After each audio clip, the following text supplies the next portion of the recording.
నేను అమెరికా బండి మీద పోలేదు, షిప్ చేసి పోయినా, ఫ్లైట్ లో బండి పంపించిన అని చెప్పేసి రీల్ చేసిండు. ఏం జరిగింది, ఏం జరుగుతోంది నాకు ఇప్పుడే తెలియాలి. సబ్స్క్రైబర్స్ లారా, మీరు చేపట్టే బతికినటువంటి ఈ వేహు నా కొడుకులు లాస్ట్ మిమ్మల్ని టార్గెట్ చేసిన పరిస్థితి వచ్చింది, మిమ్మల్ని అవగాహన చేసిన పరిస్థితి వచ్చింది. ఇది కరెక్ట్ కాదు. ఎందుకంటే యూట్యూబ్ నడిచేటువంటిదే వ్యూవర్షిప్ మీద, అదేవిధంగా సబ్స్క్రైబర్స్ మీద. అటువంటిది మిమ్మల్ని తిట్టడం అనేటువంటి ఎంతవరకు కరెక్ట్? దయచేసి దీనిపైన మీకు అందరూ కామెంట్ చేయండి. ఇంకో విషయం చెప్తున్నా, మీరు పట్టుకొని సావండి. నాన్ వేసిన వైఎస్ అని యాదవ్ మీ ఇద్దరికి ఒక హైదరాబాద్ లోపల ఒక కరెక్ట్ పాయింట్ మీద మీకు మనందరినీ కూడా పిలవడం జరుగుతుంది. రాండి, వచ్చి మీ ఇద్దరు కూడా డైరెక్ట్ అనుకోండి. కానీ దీంట్లో మధ్య లోపల ఎట్టి పరిస్థితుల లోపల కూడా వ్యూవర్స్ సబ్స్క్రైబర్ మాత్రం మీరు తిట్టడానికి అనడానికి వీలేదు. ఇవాళ నేను ఈ వీడియో చేయడానికి కూడా కారణం అదే. అర్థమైందా? మీరు కూడా ఇంతకుముందు గొడవ పడడం జరిగింది, మళ్ళీ మీరు కాంప్రమైజ్ అయ్యారు. అర్థమైందా? ఇంతకుముందు కూడా నువ్వు అదేవిధంగా ప్రతి ఒక్కరిని కూడా ఉమా తెలుగు రావాలని కూడా ఘోరంగా ఇష్టం. ఈవెన్ వాళ్ళతో వాళ్ళ ఫ్యామిలీస్ కూడా ఇన్వాల్వ్ చేసినాం. పాప ఆయనే డల్ అయిపోయి మళ్ళీ తన వీడియోస్ ఏమో తన ఆఫ్రికాలో పోయి వీడియో చేసుకుంటున్నాడు.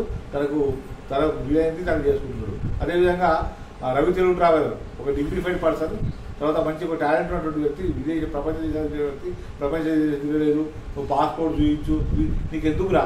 నీ వీడియో నువ్వు చేసుకోకుండా నీకు వచ్చేటప్పుడు నీకు వస్తున్నాయి కదా, నీకు వచ్చే సబ్స్క్రైబర్ నీకు వస్తున్నాయి కదా, అంటే వాళ్ళందరూ సబ్స్క్రైబర్ నీకు రావాలా? నాకెందుకు రావు ఇలాంటి ఐడియాలు? ప్రపంచంలో ఒకరి తప్ప యూట్యూబర్ ఇంకో ఎవరు వద్దా? జాగ్రత్త, మర్యాద చేస్తావు, ఎవరా చెప్పు దెబ్బ తింటావు. నాన్ వేసిన జాగ్రత్త, మర్యాద ఉండు. నాకంటే ఇంతకంటే అది తిట్టు రావు. మీ లెక్క ఫాల్తు రాకూడదు లెక్క మాట్లాడడం కానీ, అందరి అవగాహన చేసుడు కానీ, ఇటువంటి పనులు మానుకోండి.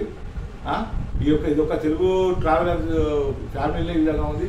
వేరే రాష్ట్రం వాళ్ళు మనం నవ్వుతున్నారు.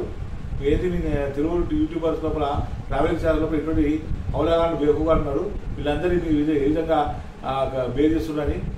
నువ్వు ఒక ట్రావెలింగ్ అండ్ టూరిజంలో ఒక క్వాలిఫైడ్ క్యాండిడేట్వా?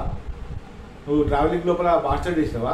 ఏదైనా సర్టిఫికేట్ నువ్వు పోయి హైదరాబాద్, అమెరికా బస్ లేక దిక్కు లేక, ఇక్కడ ఎవరు బస్సులో లేక అమెరికా పోయి చిప్పలు పడుకున్న హోటళ్ళ మంచాలు పరిచినావు, పక్కలు పరిచినావు. ఆ తర్వాత ఇప్పుడు నువ్వు ఏ వీడియోలు తెలియదా? ఒక అమ్మాయిని పెట్టుకుంటావు, అమ్మాయిని పట్టుకుని ఎప్పటి తిప్పుకుంటా, అమ్మాయిని చూపించుకుంటా వీడియోలు చేయడం జరుగుతుంది. ఇటువంటి ఫాల్తూ పనులు చేయడం మనకు ఇటు పరిస్థితుల్లో నువ్వు మీరు ఎట్లా తిట్టుకోండి, మాకు సంబంధం లేదు. కానీ నేను కూడా ఒక వ్యూవర్నే, నేను కూడా యూట్యూబర్నే. జాగ్రత్త. మీరు మాత్రం వ్యూవర్స్ సబ్స్క్రైబ్ చేయడం మానితే మాత్రం తప్పనిసరిగా చెప్పు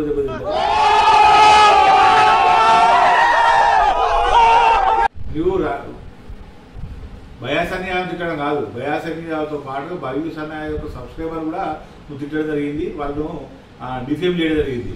వాళ్ళు టెలిగ్రామ్ యాప్ లోపల 500 రూపాయలకు వాళ్ళు లైక్ చేస్తున్నారు, షేర్ చేస్తున్నారు. అరే హౌలే, నువ్వు బతికిరా, నాన్ వేసిన బతికిరా. మీరందరూ కూడా ఎంతకుముందు మీ కరోనా కంటే ముందు మీ పరిస్థితి ఏంటిది? కరోనా దయ వల్ల బాగుపడ్డ వాళ్ళ లోపల ముఖ్యంగా మీరు ఉన్నారు. అంతకుముందు ఏం చేసినారు? అమెరికాలో హోటల్ చిప్పలు కడుకుంటూ ఉన్నావు. నువ్వు హోటల్ చిప్పలు కడుకుంటున్నావు. పడవ లోపల అంటే ఫ్లైట్లో రావడానికి డబ్బులు లేకుంటే పడవ లోపల ప్రయాణం చేసుకొచ్చావు. నీ అదృష్టం బాగుండి పండి నువ్వు యూట్యూబర్ అయిపోయినావు. తర్వాత నీ వీడియోలు చేయడం జరిగింది. అటువంటి విషయాన్ని మర్చిపోయినావా?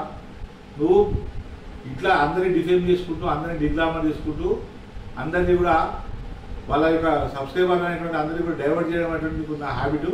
మరి 3 సంవత్సరాలు తిరుగుతున్నావు. నువ్వు ఎన్ని పైసలు సంపాదించినావు? ఆ సంపాదించిన పైసలన్నీ కూడా సబ్స్క్రైబర్ల వల్ల, అదేవిధంగా వ్యూస్ వల్లనే కదా. మరి అటువంటి వాళ్ళ సబ్స్క్రైబర్లను వ్యూస్ నువ్వు అవమానపరచడం అది ఎంతవరకు కరెక్ట్? అంటే సబ్స్క్రైబర్స్ వ్యూవర్స్ అనేటువంటి వాళ్ళు చూడడం వల్ల తప్ప. ఇటువంటి యొక్క ఫాల్తు మాటలు, వేపు మాటలు మాట్లాడడం బంద్ చేయి. చాలా రోజులు నాన్ వేషా నువ్వు అందరూ కూడా కంపెనీతో కొలాబరేట్ అయ్యారు, వాళ్ళు అప్లోడ్ చేసుకుంటున్నారు వీడియోస్ అన్నింటి అన్ని వాళ్ళందరినీ చేయించు. లాస్ట్ నువ్వు కూడా అదే టీవీ చేయడం జరిగింది. జాగ్రత్త. నేను మరొకసారి చెప్తున్నా, ఎట్టి పరిస్థితుల లోపల నువ్వు సబ్స్క్రైబర్లను కానీ వ్యూవర్స్ కానీ తిట్టడానికి వీలు లేదు.